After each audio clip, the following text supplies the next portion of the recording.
जीवन में जब सब कुछ सही चल रहा होता है तब शायद हम गहराई से नहीं सोचते, लेकिन जब दुख आता है, मन टूटता है, रिश्ते बिखरते हैं, सपने चूर होते हैं, तब हम उस मौन की ओर झुकते हैं जहां से दर्शन की शुरुआत होती है। क्या दुख से मुक्ति संभव है या फिर दुख ही जीवन का सत्य है? यह प्रश्न केवल आम इंसान का नहीं, बल्कि बुद्ध, कृष्ण, रमण महर्षि जैसे महान आत्माओं का भी था। आज हम इस रहस्य से पर्दा उठाएंगे, उन 11 गूढ़ तरीकों के जरिए जो दुख से बाहर निकलने की ओर ले जाते हैं। ये तरीके किसी किताब के उपदेश नहीं, बल्कि अनुभूत सच्चाइयां हैं जिन्हें जीकर जाना गया है। पहला कदम है दुख को स्वीकार करना। यह सुनने में साधारण लगता है, पर वास्तव में यह सबसे कठिन है। हम दुख को नकारते हैं, कहते हैं मैं ठीक हूं, सब बढ़िया है, या फिर किसी और को दोष देते हैं। लेकिन जब बुद्ध ने अपना पहला उपदेश दिया तो कहा दुख है। उन्होंने उसे छिपाया नहीं, बल्कि उसके अस्तित्व को स्वीकारा। जब हम अपने भीतर की उस टूटन को स्वीकार कर लेते हैं, बिना उसे गलत ठहराए, बिना उससे भागे, तो वहां से शांति की यात्रा शुरू होती है। दुख को देखकर रोने देना, भीतर की सिसकियों को सुना देना, यह साहस है। यही पहला गूढ़ उपाय है कि दुख से भागो मत, उसे अपना साथी मानो, क्योंकि वह कुछ सिखाने आया है। दूसरा तरीका है इच्छा को पहचानना। बुद्ध के अनुसार तृष्णा ही दुख की जड़ है। पर यह तृष्णा कैसी? वह जो हमें शांत नहीं रहने देती। एक नई कार चाहिए और जब मिल जाए तो बेहतर मॉडल की चाह। कोई रिश्ता चाहिए और जब मिल जाए तो उसमें परिपूर्णता खोजने की बेचैनी। इच्छा कभी शांत नहीं होती। यह अग्नि की तरह है, जितना ईंधन दो उतनी ही भड़कती है।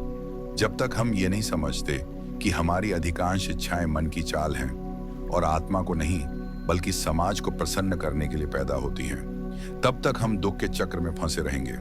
असल समाधान है आवश्यक और अनावश्यक इच्छाओं में अंतर करना। जो आत्मा के लिए है वह लोभ नहीं होता, बाकी सब मोह है, और मोह से दुख जन्म लेता है। तीसरी राह है वर्तमान में जीना। अधिकतर दुख या तो बीते कल की स्मृति है या आने वाले कल का डर। यह दोनों काल हमारे हाथ में नहीं है, पर फिर भी मन वहीं भटकता है। श्री कृष्ण गीता में कहते हैं कर्म करो, फल की चिंता मत करो। इसका मर्म यही है कि वर्तमान में पूरी उपस्थिति ही मुक्ति है। जब आप किसी पेड़ की छाया में बैठते हैं और केवल पत्तों की सरसराहट सुनते हैं, तब वह पल दुख को विस्मृत कर देता है। क्यों? क्योंकि आप वहां होते हैं पूरी तरह। एक कप चाय पीते समय यदि आप केवल स्वाद महसूस करें, ना कि मोबाइल देखें, ना सोचें, तो वह चाय ध्यान बन जाती है। दुख तब आता है जब हम कहीं और होते हैं और जीवन कहीं और। वर्तमान से जुड़िए, वहीं परम सुख है। चौथा गूढ़ उपाय है यह समझना कि हम मन नहीं हैं। जब कोई कहता है मैं दुखी हूं, वह मान लेता है कि दुख उसका स्वभाव है। लेकिन शंकराचार्य ने कहा अहम ब्रह्मास्मि, मैं ब्रह्म हूं। यह शरीर या मन नहीं। मन विचार करता है, स्मृतियां उकेरता है, तुलना करता है, लेकिन हम वह नहीं हैं। हम वह साक्षी हैं जो सबको देख रहा है। जब आप ध्यान करते हैं और विचारों को केवल आते जाते देखते हैं, तब आप उस शांति को अनुभव करते हैं जो आपकी असली पहचान है। दुख तभी टिका रहता है जब आप उसमें खो जाते हैं, लेकिन जब आप उससे अलग होकर केवल दृष्टा बनते हैं, तब वह खुद ब खुद शांत हो जाता है, क्योंकि वह आपके भीतर टिक नहीं सकता। पांचवा रास्ता है मौन और ध्यान। शब्द सीमित हैं, जो सबसे गहरी बात है वह मौन में होती है। रामण महर्षि ने कहा था मौन ही सर्वोच्च शिक्षा है। जब हम ध्यान में बैठते हैं, आंखें बंद करके केवल श्वास को महसूस करते हैं, तो धीरे धीरे विचार शांत होते हैं और उस शून्य में दुख खो जाता है। मौन हमें उस आंतरिक शांति से जोड़ता है जहां कोई समस्या नहीं होती, केवल उपस्थिति होती है। यह अभ्यास है रोज कुछ पल बैठना, मन को देखने का अभ्यास। धीरे धीरे दुख का प्रभाव कम होता जाता है, क्योंकि उसकी जड़ विचार कमजोर हो जाते हैं। छठा उपाय है अपरिग्रह यानी अनासक्ति। हम जिन चीजों से सबसे ज्यादा जुड़ते हैं वही सबसे ज्यादा दुख देते हैं। एक रिश्ते से लगाव, एक वस्तु का मोह, किसी विचारधारा की पकड़, ये सब जब टूटती हैं तो हमें लगता है हम टूट गए, लेकिन सच्चाई यह है कि कुछ भी स्थायी नहीं है। पतंजलि योग सूत्र में अपरिग्रह को योग का एक अंग बताया गया है कि वस्तु से जुड़ाव नहीं, उपयोग हो। जैसे आप किसी पुस्तकालय से किताब लेते हैं, पढ़कर वापस कर देते हैं, वैसे ही जीवन में हर वस्तु, हर रिश्ता एक किराए की चीज है। जो यह समझ लेता है उसका दुख आधा हो जाता है। 7वां मार्ग है सेवा और करुणा। जब हम दुख में होते हैं तो स्वयं पर ही केंद्रित हो जाते हैं, पर जब हम किसी और के आंसू पोंछते हैं तो अपना दर्द हल्का महसूस होता है। यह कोई कल्पना नहीं, वैज्ञानिक तथ्य भी है कि दूसरों की मदद करने से हमारे भीतर डोपामिन और ऑक्सीटोसिन नामक हार्मोन बढ़ते हैं, जो मानसिक पीड़ा को कम करते हैं। विवेकानंद ने कहा था, जीव सेवा ही शिव सेवा है।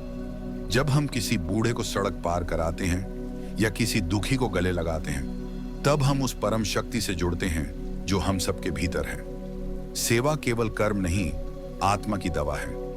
8वां उपाय है प्रकृति से जुड़ना। जब हम पेड़ के नीचे बैठते हैं या नदी की बहती ध्वनि सुनते हैं, तब हम उस मौलिक मौन से जुड़ते हैं जो जीवन की आत्मा है। प्रकृति में कोई दिखावा नहीं है, कोई प्रतिस्पर्धा नहीं है। एक फूल बस खिलता है बिना किसी अपेक्षा के, एक पक्षी गाता है बिना किसी तारीफ की चिंता किए। यह स्वाभाविकता हमें हमारे मूल स्वरूप की याद दिलाती है। थॉरो ने लिखा था, मैं जंगल गए क्योंकि मैं जानबूझकर रहना चाहता था। प्रकृति हमें धीरे धीरे उस गहराई में ले जाती है जहां हम भूल जाते हैं कि हमें दुख था, क्योंकि वहां बस होना ही पर्याप्त होता है। 9वां गूढ़ उपाय है मृत्यु की स्मृति। यह सुनने में कठोर लगता है, पर मृत्यु ही जीवन का सबसे बड़ा शिक्षक है। बुद्ध ने कहा, जो कुछ भी उत्पन्न होता है वह नष्ट होता है।